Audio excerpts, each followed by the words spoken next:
She loved teaching art, but she never dreamt she would be teaching it in room 28 to the children in a Nazi concentration camp. But that's the way it was in Terezin, which the Nazis called Theresienstadt, a place where a young child once identified to the world in a remarkable poem called "I Never Saw Another Butterfly." Even finding paper to paint on was difficult, but every day the children in room 28 painted. Most were deported to Auschwitz, but a few students of Friedl Dicker-Brandeis, the art teacher at Terezin, survived to tell their remarkable stories.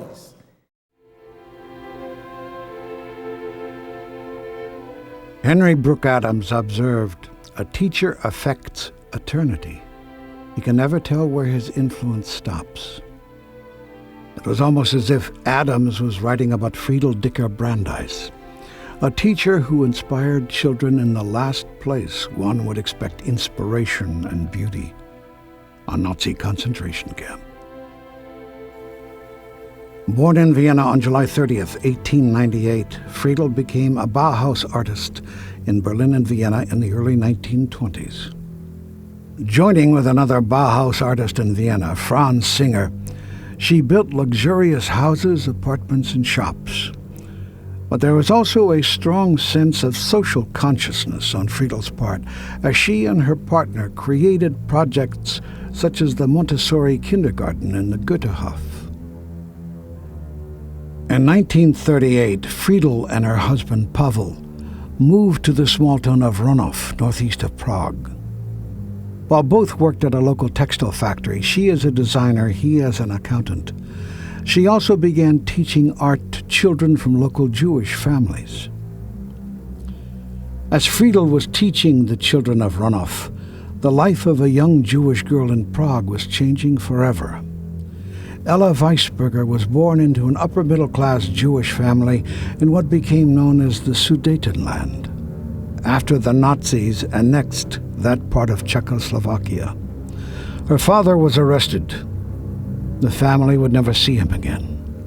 After Kristallnacht, it became too dangerous for them to remain in the Sudetenland. She, her older sister, and her mother joined family in Prague. We were registered as Jews in Prague. We were standing in line and we registered as Jews. And we knew that the transports will come, but where they going, we didn't know.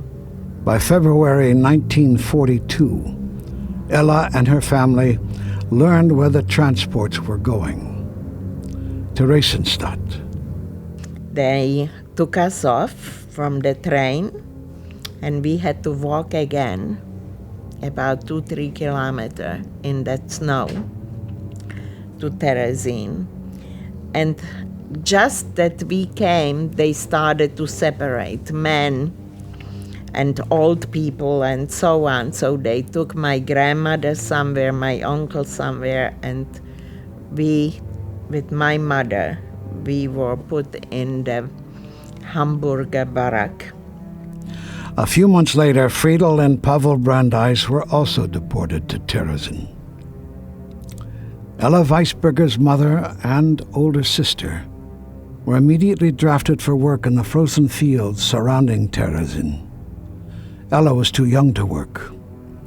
By September, she was moved out of the barracks she shared with her mother to a special children's barracks, L410. It was there that she would meet Friedl Dicker-Brandeis. Famous people started to teach us, not officially. And one of them was Friedl Brandeis. And that time she lived in the same house, only she had like a little cube downstairs herself. She loved our room. She was almost every day in our room.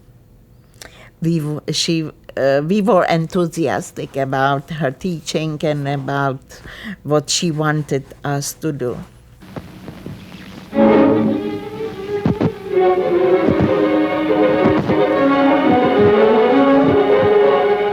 The Nazis would use Theresienstadt as a show camp for the outside world.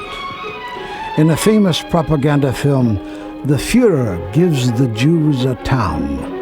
Inmates were shown enjoying food in cafes, attending concerts, and creating art.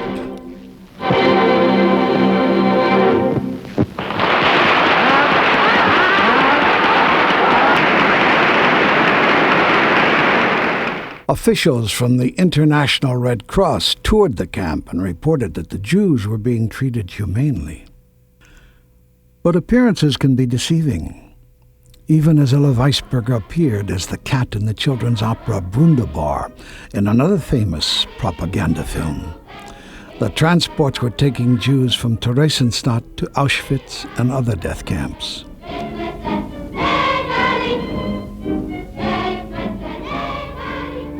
Most of the children who performed with Ella were sent to Auschwitz shortly after their performance.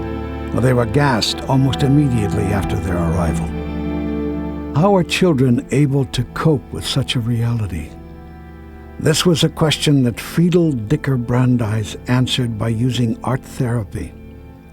With few materials, Friedl held art classes to help hundreds of children, many whose parents had already been murdered. Children like Ella Weisberger forgot where they were, even if just for a few moments. And she helped us tremendously with that we should not think really about the bad things. There were some children that they just had to get it out from their system. But in our room mostly, she would bring a dry branch in a little jar or something, put it in, on table, and she would collect where she could have brushed or something. I remember that she would mix black paint or some color, In one exercise, Friedl asked the children to draw or paint something from their past that reminded them of a happy time. Personally, I love to go, through Prague and to see all that. So I put it in the picture. My mother, what she wore about that time, what style was that time. Friedl also tried to remind her students that there was another world that existed before the hell of Theresienstadt. In July of 1943, just a few days before her 45th birthday, Friedl managed to put on a secret exhibition of the children's artwork in the cellar of Barracks L410. She also lectured other teachers about art therapy.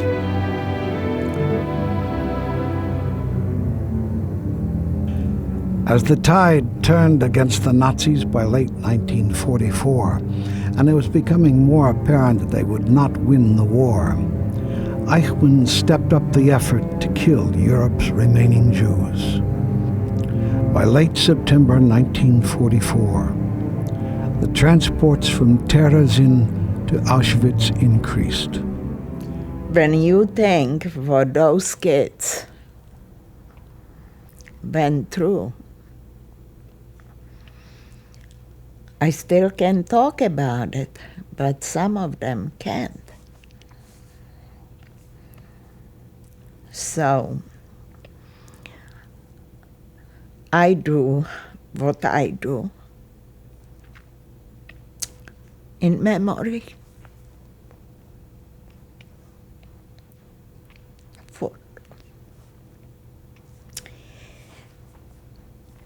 for those that they can make it. They couldn't make it. Friedl went, I believe, also in October 1944. Friedl Dicker-Brandeis was deported to Auschwitz. She arrived on transport number 167. 3 days later, she was gassed in Birkenau. Her husband Pavel arrived there a little more than a week before her. He would survive the war. Ella Weisberger was one of the more fortunate ones. She, her older sister, and her mother all survived and were liberated from Theresienstadt. They never learned the fate of her father.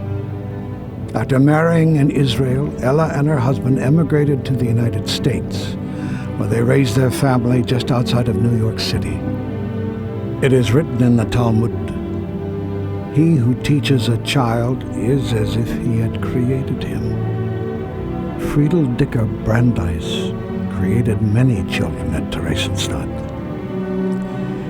Ella Weisberger was just one of them.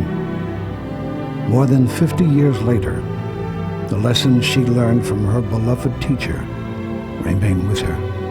And I think we have to thank millions of times to Friedl Brandeis that we are what we are now.